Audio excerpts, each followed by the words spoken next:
Hey there, and hello to all you wonderful people out there, and welcome to Flying Chariots The Rise. Here with us today is author and experiencer Michael Kameron. For the second time, Michael and I recorded an episode before where we talked about his book, High Strangeness, A Lifetime of Alien and Paranormal Encounters. In case you missed this episode, you will find it on our YouTube and on our Spotify channel. And by the way, guys, if you don't have already, go and hit the subscribe button, or else a baby duck will die. And we don't want that, right? We love it. So We do. go We love hit the subscribe button, hit the like button, and share this channel. So today, Michael, Dustin, and myself met again to record another episode on Michael's story because it's so intense and complex that it's hard to fit it in just one episode. I continued to listen to the audiobook of your book, Michael, and came across an interesting chapter called Angel Hair. And I heard this term before. I think all we UFO guys did. Can you explain what this is all about? What is angel hair? Well, basically, the first time come across this is when I was, a child. I was in the area of London, where I grew up in the schoolhouse, and it was normally there's a lot of planes that went over because the airport wasn't very far away from where we lived.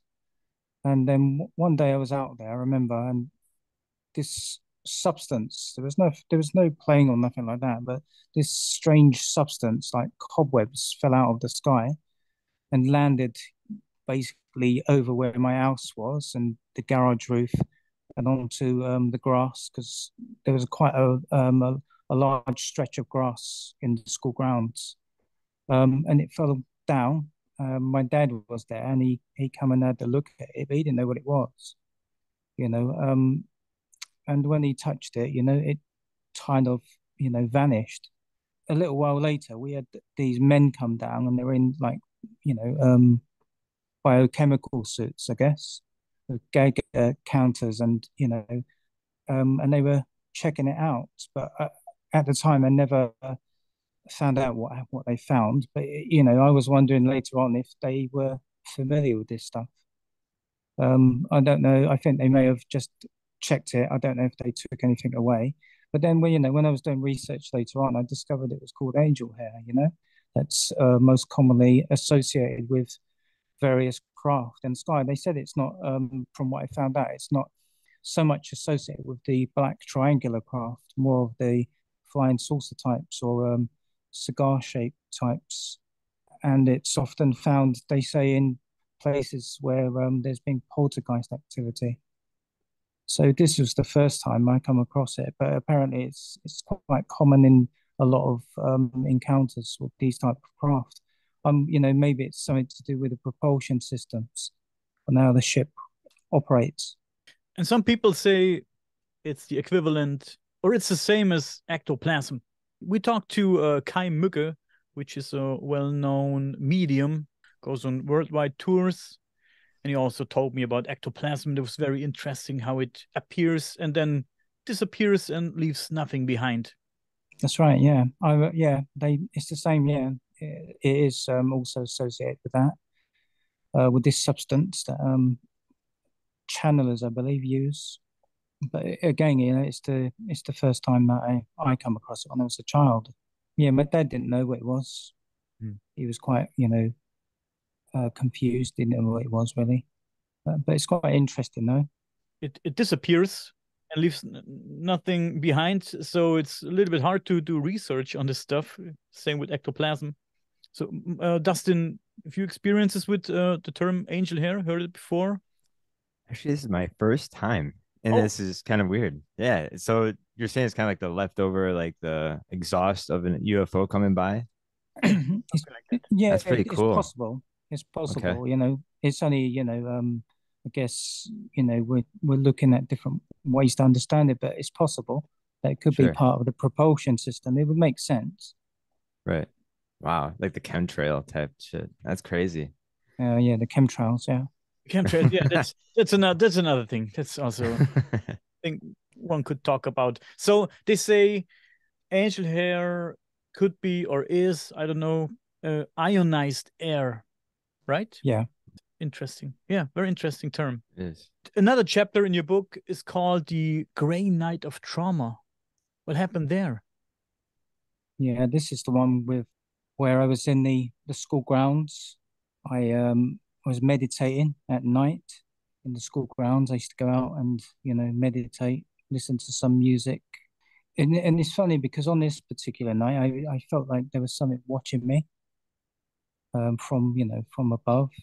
I couldn't see anything. I mean, sometimes, you could see shooting stars or anything, like that. I thought to myself, it's getting quite late, so I come back to the house and everyone had gone to bed. And then I was going up the stairs and to go to bed because I was quite tired. But then I had a feeling that I shouldn't go up the stairs and, to bed. I should just go downstairs and sleep on the sofa. When I went into the room, closed the door, it was quite hot. So I didn't, I didn't get undressed. I didn't have a blanket. It wasn't worth it. And at this time, it was coming, it was beginning to get a bit light. So we had really thick green curtains drawn across the windows. And I could just see a bit of light coming in through the top of the curtains. But then when I was on the sofa, I was tired and closing my eyes. But then I felt something was wrong in the room. There was an atmospheric change in the room, like when like a spirit is around you, you can feel a change in your energy field. Sometimes it feels hot or cold, or sometimes you get a sensation like someone's touching you. But it felt like that. And then when I opened my eyes, I was, paralyzed. So I wasn't able to move because I wanted to get up and get out of the room, but I wasn't able to. So I was literally paralyzed, but I could move my eyes. And obviously, when you're paralyzed, then you feel panicky. You feel like God, how am I going to get out of this? But and it was at that time that I felt there was somebody behind my head, but I couldn't see them. But then I felt my head being pushed back. The impression I got from the hand, it wasn't human, the hand. Then it was at this time that I saw literally a grey creature in front of me, and it was floating towards me. So it's like literally what you described as what we know now as the greys, with the large black eyes, and it had a wand-like instrument in its hand, and it was not at first it wasn't. It was leaning over me, looking at me with its big black eyes, and I was literally at the time terrified. I wanted to get away, and I couldn't get away. I was struggling. I wanted to shout out, but I wasn't able to say anything. So I was almost screaming in my head. I was trying to get somebody to come down from upstairs to help me, but I wasn't able to do that. And that's probably to do with terror, really. This creature basically put this wand-like instrument into my mouth, and it was glowing, and I could feel it burning. My gums were burning. I could actually feel the sensation of this, the pain, and the burning feeling. And at the time I wanted, I wanted to kick it or punch it or knock it away, but I wasn't able to do that. I mean, I was struggling so much. I wasn't able to move then. I was too exhausted from struggling. And this went on for God knows how long. Sometimes a short space of time can seem like a long time when you're struggling or trying to break free. And the sensation of this it's quite hard for me to deal with. Sometimes when I think about it now, it still affects me. The feeling running it in over and over in my head. But then eventually, when it did stop, I was able then to see the entity, the creature behind me. So then I could see again it was another grey. And then when it did stop, I did see when I saw a man standing in the corner watching, who was wearing a military uniform. And then later I identified the uniform as being from the United States Air Force. So it was an officer's uniform from the United States Air Force. Literally, they vanished. And the first thing I wanted to do, I wanted to get out of the room. I wanted to see what had happened to my mouth. When I managed to get up to go to the door, I sort of stumbled a little bit, almost like you're drunk or dazed. And then when I eventually got out the door, I run to where the small toilet is downstairs. And first thing I did when turning on the light is looking in the mirror to see, what happened to my mouth. And when I opened my mouth, there was nothing there. It was literally, there was no damage whatsoever. And then after that, I just went back upstairs into my room and I literally fell on the floor and went into a deep sleep. And I didn't wake up until hours later, but I still remembered everything that had happened. That one for me was quite terrifying. It's not the last one I had of that, but under different circumstances. Yeah, but that one does play in my mind quite a lot. Wow. It's one that was quite terrifying. I couldn't do anything to stop it. I don't know what the reason was for it. I don't know if the American guy that I see was real or if it was, a screen memory. But then if it was a screen memory, why would they use that? So there's a lot of things that I'm confused about with that one. Wow. I don't understand, but it was at the time when it was happening, it was terrifying. Hmm. So that's I would only been about 16 then. So I say it makes it sound like there's like a federation going on. If U.S. soldiers are working with entities and messing with people, that'd be insane. I mean, yeah. I mean, definitely. And again, with all the stuff that is coming out lately, it's more realistic. So Just a crazy experience, but why though? This is what a lot of abductees ask. Why? Why? yeah, yeah. Why? What's the reason? Why? Why are you taken as a child or a teenager, a young adult, and a mature adult? And it goes on and on. What is it that's different about us to other people? We're not Hmm. we're not chosen, we're not special, and we don't particularly want that attention. Right. I'm pretty sure that I didn't, and I didn't ask for it. It's just bizarre. Yeah. Well, what you just said right there gave me goosebumps. So again, that's It's, wow. I mean, in the book, when I write about it in the book, it's more. I would say it's more the way I've written it. It's more intense, really, Sure. because there's a lot more detail. I'm telling you it here, but there's a lot more detail inside And the book about it. the fact that they were doing the experiments right there in your bed, they didn't take you anywhere, right? No, no, no, no. Yeah. But and again, what? Then you think to yourself, well, what if someone come in the room? Why didn't no one come in the room? But obviously, they couldn't hear me Sure. screaming. I couldn't get the words out, No. but I was screaming in my head.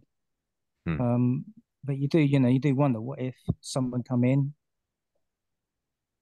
what would have happened? Yeah. So Right. it's Weird. it's it's weird one, yeah. Huh. You talked about this military man you saw. Did you see him more often? It was the first time I see him, with the Greys, I guess. But it was the first time I see him. I was quite shocked to see him standing there, but he hadn't said anything or he hadn't done. I didn't know he was there. It's only when they moved from where they were, the one in front of me and the one at the back of me, they moved to the side, and then I was able to see that there So, was somebody standing there. yeah, so he was observing the process. Yeah, yeah, that's what it looked like. Yeah. He's just standing there, didn't say a word. I didn't see him interacting at the time with what was going on. I just find that, a little bit odd. You said in the book that after this happened, you went to look in the mirror. What happened? You looked at your mouth, at the inside of your mouth, and there was nothing Mm, left, or no, left no marks. So, no. what do you think they did to you? Well, I thought about that over the years. I didn't really think about it at the time, because there was, a lot of these occurrences were happening quite a lot to me. So, different types of paranormal and I guess abduction related. And there was quite a few of them in a short space of time going on. But then, later on, like you said, it's a good question what you said, but I wonder if it was something put in, some sort of device put in, or it may have been done on the etheric level. You know, it's possible that when I see them doing something, they could have been doing it on the etheric level, even though I was able to feel it. It's possible it was done that way, but I don't really know. To be fair, I can't really answer your question. There's too many possibilities what it could be, but for me to say to you, I it's this or it's that. I can't really say. I can only speculate really with having more, information. And I don't have that information, I'm afraid. Hmm. I can only give you what I think it could be. I don't want to say it's that because I don't know. It's going to be one or the other or something entirely different. But all I know is it was really, really terrifying. You used the term screen memory. Yeah, I had to think about this German abductee that I talked to in the German podcast channel. He told us stories about him laying in bed when he was just a young boy, and there was penguins standing around his bed. It was penguins or mystic creatures like or owls and stuff like that. And it's often owls. And there's this guy, his name is Mike Cleland, who yeah, wrote yeah. wrote books about it. And I'm in email contact with him. I hope he gets back to me soon. Did you have experiences with this kind of stuff too? Did you see owls or stuff like that? Actually, I've not seen the owls. But I was saying to somebody the other day when I stepped out of here, one in the early hours of the morning, this big owl flew across on the roof and landed right in front of me. And it's like huge it was, and right in front of me. And it's just staring at me. But when I walked towards it, it just flew off into the dark and I couldn't see it again. I'm not saying that's related to that, but it's just odd. But no, I've not had that experience for the owls, but I do know that they are associated with this type of phenomena. And I know the guy you're talking about who wrote a book about them, but I've not read the book. It's one that I'm planning to get. It's in my bucket list, Yeah. to read it. But yeah, I do know what you're talking about. But the thing with the screen memories is, it's believed that the greys take images from the brain, from the mind. So, for a child, perhaps they might show Ansel or Gretel, for instance. They might show a tree or something like that, a tree that opens up. They get them to follow the grey, but the grey is not looking like the grey. The grey could be something like a kangaroo or something, a friendly one, like from a cartoon. From the perspective of a child, it could be real, and Yeah. they will follow that kangaroo into this tree, but then the tree then vanishes and it's a ship. Mhm. And it's a good way then to, it's a good way to draw a child in. But they will take these images and even, it's quite common for the greys with adults to appear to them as a relative that's deceased. And although it may seem, it may seem crazy sometimes, but when you're experiencing this, sometimes you don't question how your mind doesn't sort of rationalize it at the time. It's only afterwards that your mind begins to think, hey, wait a minute, you're not they've passed, they're dead. So how can you be here? This then shows to me that these creatures are very cunning, they're very insidious, deceptive. Because if they were anything but this, they wouldn't need to do that, would they? So there's definitely an agenda of Hmm. deception there to draw a child and adult into, you know, I guess to be taken. And the greys don't often want to be seen. They often take you at night. Obviously, and it's quite common for them to isolate the person they're interested in. Very much in a way of controlling you. To me, all these abduction stories, whether it's from you or from other guys I heard, are so interesting because, and it's so scary sometimes when I hear that because we have these cow mutilations too, and we have they abduct cows too, and Sure. usually they bring them back, but they're dead and Mm, without their organs and no blood, and and flesh cut out from the face, and eyes and the anus and stuff like that. Everything is cut out, and that makes it scary for me. But most of the time, yeah, they bring the people back more or less unharmed. But yeah, it's scary if you think about these cow mutilations, and they take these cows, so they yeah, they make a difference between the animals and the humans. Obviously, I don't know what to think about it. When you told me your story, and they did something in your mouth and you inside of your mouth, it was so strange. And then I had to think about the Pascagoula case with Calvin Parker. I was just thinking that. Yeah, Yeah, yeah, and that's a very famous one, isn't it? yeah, Yeah. it's not the same, but it's similar. And I talked to Calvin Parker too for an interview. It was very interesting, and he told the story about this alien lady who had this elongated middle finger, and it shoved it down his throat, and it bled. And obviously, she did something inside his throat, or I don't know what she was looking for, but it was very uncomfortable for him, and it painful, and it was bleeding. He said, "I also don't know what this was for. What I don't know what she was doing. It's strange. It's so strange, and the fact that you also don't know what happened, and I don't know if you had an X-ray No. since then or something like that, but I can imagine if there is something you can see it anyways. I mean, the only thing I can say is that years later on, I did have something that happened to me. I was going to write about that in my second book, but which would lead me to suspect that it could be related to that, what happened to me back then. Oh, And that would have been considered trace evidence, a physical object that was analyzed by a UFO investigator. so It was given.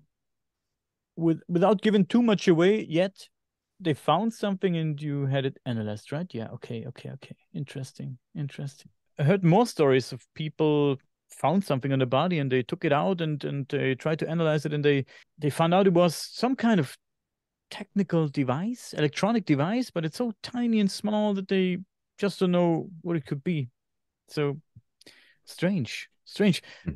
I don't think this is some kind of, because somebody said that they said maybe it's some kind of tracker so they can track you wherever you go. I don't think they need a tracking device to find you, because they found you before, and I think it doesn't matter. They will find you anyways. I think it's something else, but what could it be? What could it be? It's the big question. Well, we need a lot more investigation into that area, I believe. I think there is what's his name? Sims, is it? I can't remember his name now. He does a lot of research into into these foreign objects in the body, Mm. implants. Daryl Sims, maybe. I don't know. Oh. But you're right. We need a lot of more research on that topic.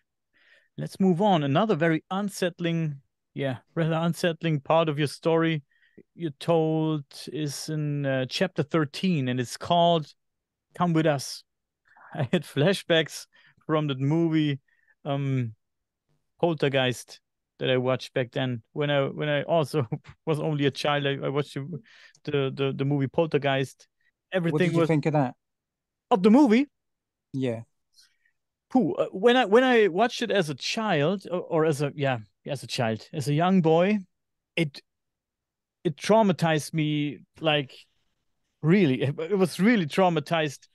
I didn't expect it to be that scary for me as a child, and I watched it when nobody was in the house because my parents didn't allow me to watch it, of course. And then I watched it, but I couldn't turn it off. I was so scared. I was sitting in corner, like in fetal position, but I Mm. but I couldn't stop watching. And yeah, I was very scared. And later, when I was grown up, I watched it again a few times, and I don't know. I it was strange, and there's so many mystery going on around that movie. People died that worked on that movie. Mysterious stuff happened. Yeah. It's Mysterious stuff interesting. happened Yeah. on Yeah. the set, and it's I don't know what to think about it. I don't know. It's I I think felt they did. I felt like they did their homework on that movie. Like they yeah. did. Like they really hit every aspect, and even getting the mediums involved, and like I love the music. It, like, grabs your soul. Like you feel for that That's right. family, right? Like you want them to grab that girl back. Even in the second one, I love how they got the Native American guy. That's another Yeah, yeah. aspect of the whole like spiritual battle between these demons and other things, and That's like right. Yeah. ghostly figures. No, I just great. But again, there's a lot of mysterious deaths, like that one, the main character Caroline got this rare disease and died after that third movie that she did, Poltergeist. And then there was bizarre fires that happened on set, and then there was that Indian Native American guy died shortly after making the second one. It's What's with crazy, Yeah, isn't it? what's with this yeah. poster? There was a poster on the wall from the Super Bowl. Do you remember? Do you know what I mean? There was some strange thing going on with this poster on the wall from the boys' room. Yeah, Oh, okay. Yeah, the maybe I can look it up. But yeah. what's your opinion on this movie, Michael? Because you asked. Yeah, yeah. I quite liked it really. But like you said, I think there's been quite a few of these type of movies though, where we've had these strange occurrences happen, paranormal occurrences happen on the sets, or people have mysteriously died. I think there was problems, with the Exorcist Oh yeah. Hmm. on the Oh yeah, set that of was a that, great one. and I think the Omen as well, Omen Oh, films. that's another good There one. was, yeah, yeah, there's problems with them. I'm not sure why that happens. you know, but they seem to be a common occurrence on these type of, films. We'll need extra insurance, right? You think the energy that's putting into these films of what the Yeah, film is about is bringing these dark entities closer to, like, oh, we're attracted to this stuff. The it, it, breakthrough, almost like a doorway of like, yeah, yeah, I don't it know. could be, but it happens quite a lot. Yeah. For just being, coincidence. There must be something in that. Well, I find out, you remember the movie The Crow with All right, yeah, Brandon yeah, Lee, and he died yeah, on yeah, yeah. set. And that's even like, Mm, even the movie itself is like dying and coming back with, revenge, sure, and yeah. just kind of like, that's a weird aspect. And the fact that his father died the same way. So it's kind of like, holy, like, this weird world that we live in has this With, weird full yeah, with circle. Bruce Lee, eh? Yeah. Yeah, he died, didn't he? I think his was connected with, his ancestry, wasn't it? Yeah, that's very strange stuff. Yeah. But yeah, like I said, let's talk about your story. Would you tell us about it? What happened there? This is the time when I was at the time laying on top of the single bed, the spare bed in my mum's room. I used to go in and talk to her. She used to listen to this radio show called the James Whale Show, and he used to speak about, he's quite controversial, and I think he still is today. But he used to speak about the paranormal, and he used to have people on, not so much guests, but people used to ring in and talk about this type of stuff. And my mum used to listen to it, um, and I used to be on the further on the far side of the room on the single bed. Um, and I should just talk or listen or have be in my own, thoughts. And I remember again at this time, I had this feeling again, feeling that there was something wrong, something, or again, it's this energetic feeling. Um, there's a shift again in the atmosphere around you, but you're not sure what it is, but you can just feel it. I guess I've always been sensitive to, I guess electromagnetic frequencies, um, or or just sensitive to those type of energies. I remember seeing just outside the windows or above the windows a light that was shining down from above the rooftop. So it's like pitch black outside. And when I saw this, I become paralyzed again. I wasn't able to move, and I could hear buzzing, really loud buzzing sound and ringing in my ears, buzzing in my head. But the buzzing got so loud that I couldn't hear the radio on the other side of the room. And I remember I actually started to rise up off the bed. And so there was a radiator just on the side of the wall. And I was moving up off the bed. And I could see everything in the room. I wasn't sleeping or anything like that. This was happening in the here and now. And when I got to the sort of top of the radiator, I was holding on to this radiator and I could feel this force trying to push me or move me from the bed. And obviously, it's quite terrifying. And, I didn't want to go. I could feel my body becoming really hot. My heart was pounding. And I was looking over and I could see my mum, and she was in the bed. She was still awake, but she was perfectly still. Um, and this, whatever it was, I felt it was trying to move me towards the windows. In my head, I was saying that I didn't want to go. I wasn't ready. I didn't want to go. But the moment I said that is when I sort of fell quite hard down onto the bed from the radiator height. And when I could, the light disappeared from where I could see it at the time, from under the windows. And then when I could, I got up the bed and got to the windows and wanted to see if I could see whatever it was. So I pulled the curtain, to the side, and I looked out and up into the sky, but I couldn't see anything at all. I was looking around. It was just pitch black, you know. And then I remember I just went back to the bedroom and lay back down on the bed, and I didn't even, the odd thing about it is I didn't even say nothing to my mum, and she didn't say nothing to me. And just went off into a sleep. But the next day I did mention it to my mum, and I did ask her, and she saw the light. But she said she couldn't move, and it felt like she was being told, don't worry about it, just go to sleep. But that was quite a terrifying one as well, because it just felt like I was being forced to be moved from the bed, God knows where, to the window. It's difficult to say really, but yeah, that's one that I do remember quite vividly. But again, it's going a question mark. It's always a question mark. There's never no real answer to why it happens. Or, it's just not. You haven't got no answer really. I haven't got the answer. I've just, I've recorded it in my book, as something that's happened. But again, I don't know why. Wish someone would tell me, but I don't know. I haven't got the answer. I can, I can play it around in my head 1,000 times, but I still don't have an answer.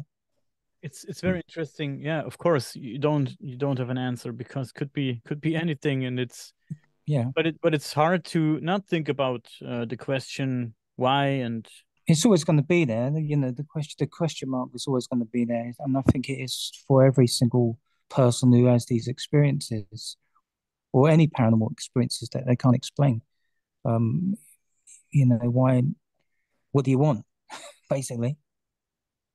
And when it happens, what happens to you? And sometimes I think, you wonder sometimes if you're ever going to come back. And it's quite, it's quite frightening in that way, because, like I said to you, Daniel, that I can't turn my light off at night. I'm a grown man and I still can't turn the light off. Sometimes I want to, but it's too, I have panic attacks. And there have been times when I've tried to turn the light off, and I have, and things have happened. And it's, I guess sometimes you do feel, maybe you won't come back. It's a possibility, but it could also be just my fear. But Sure. but from considering what's happened to me in my past and now, and from many other people, it must be something that plays on their mind. And it's difficult to explain to people. It's who the hell do you tell? Even in the UFO community, I find it difficult to tell people, because it's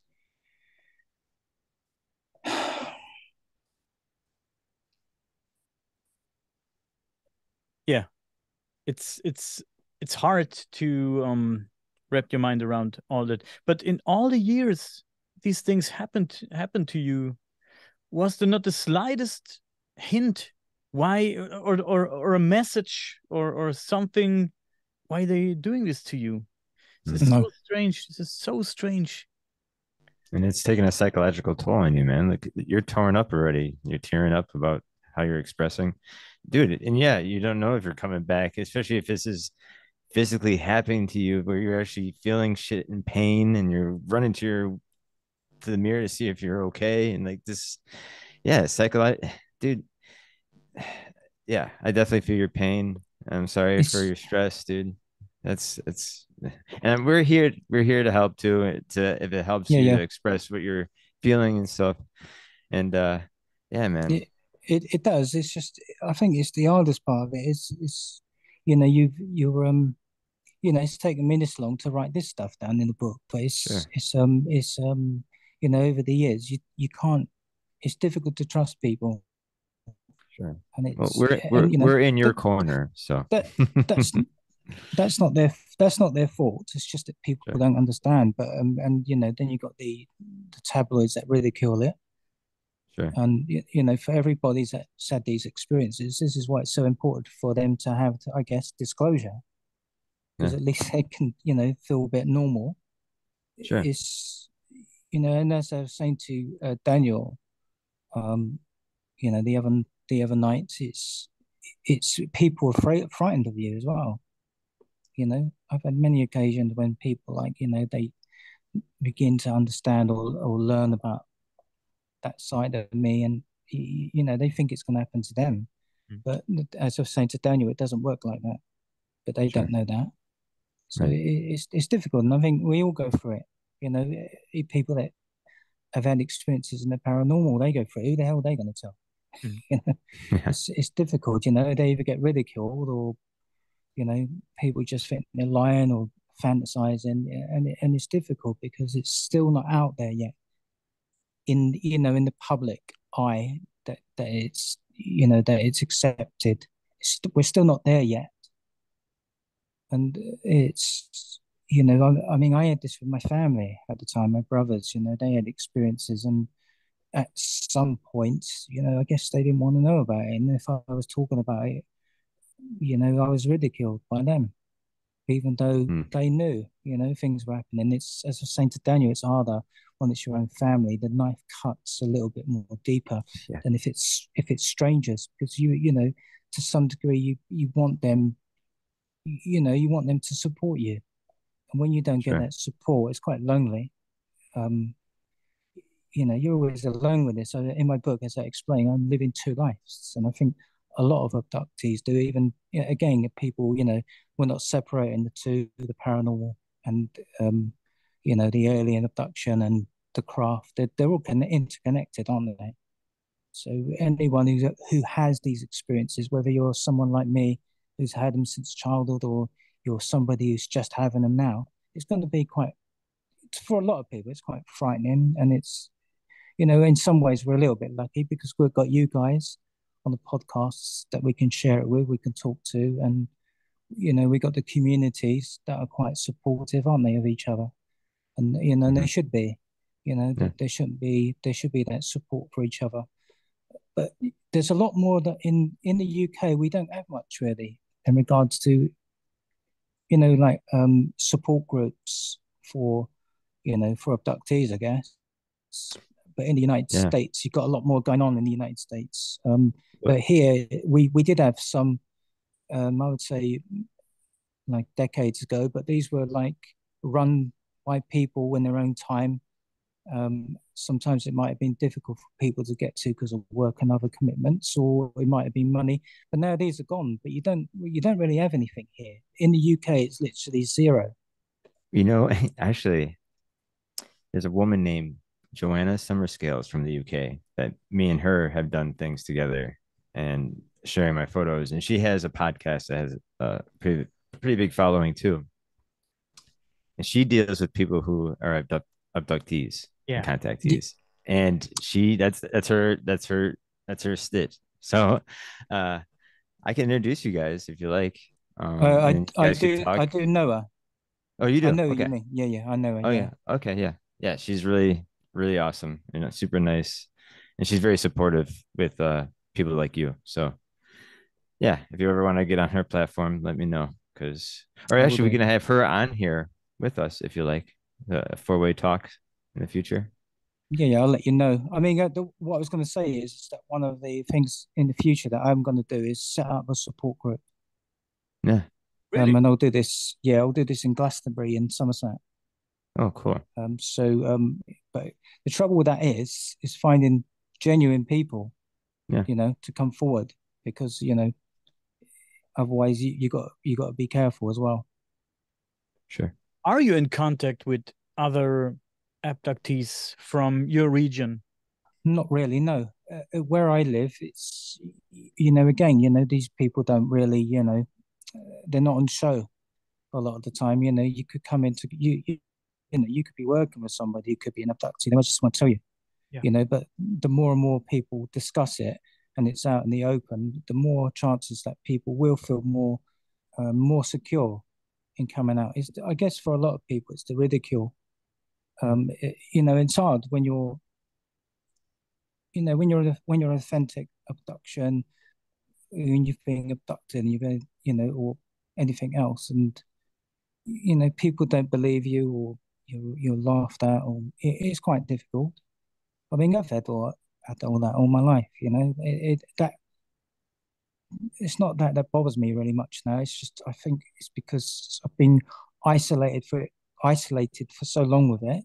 It's always being in my head. It's sometimes difficult to articulate to others because for a long time you've not had the opportunity to speak about it. You're being alone with it. It's just something that happens, and tough luck really. So when I'm talking here, it can be difficult, Mm. because sometimes it's hard to talk about because it's hard to express those emotions from what happened. Yeah. Um, And and whoever is doing this to you, and this is why it's so easy for them to do this to you, because when you go out and tell people about it, majority of people is laughing about it and joking about it. yeah, I'm quite, discerning now who I talk to. I go basically with my intuition and how I feel for that person's energy. Or sometimes, a good way to do it is to bring up something small in the conversation to see how the person will react. You could do it that way. And then, if it goes the other way, you don't have to say no more. So that, so anyone who does that, I think that's the best way to approach it. But in some ways, the way we're going forward now in society, there's a lot more. I see a lot more groups popping up, in various areas of the eye strangeness, and more people are talking about it. And now, with what's happening in the United States, Congress with the whistleblowers, that's obviously a good thing because if more people will see it, maybe just people in cafes or something open up and say, oh, you know what about that? And then that could prompt someone then to say something. They might feel more secure. So the more we get it out there, and the more we spread it out into the population, it's not so much people in the communities, it's more people in the general public that have had for so long now, they've had the newspapers ridiculing it. They're reading this, and, being programmed, I guess, to believe that.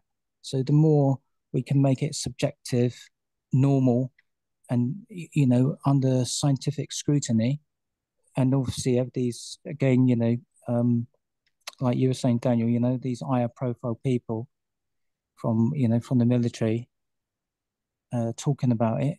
It'll make it easier for people to talk about it. They won't feel like they need to hide it or be ridiculed. And there's probably a lot more people out there that have not come forward yet. In various places around the world, there's probably hundreds of thousands, maybe millions of people that have had all these experiences. And it might, if that, if one or two come forward. So I think we're going the right way, and people shouldn't have to deal with this alone. They should be able to talk about it without feeling fear of being judged or ridiculed, or and it's not easy when that happens. It's not. It's really a horrible thing to have to deal with, you're dealing with that, and then you're dealing with that. And all it does is it just makes you clam up. You just don't want to talk about it. You just deal with it in private.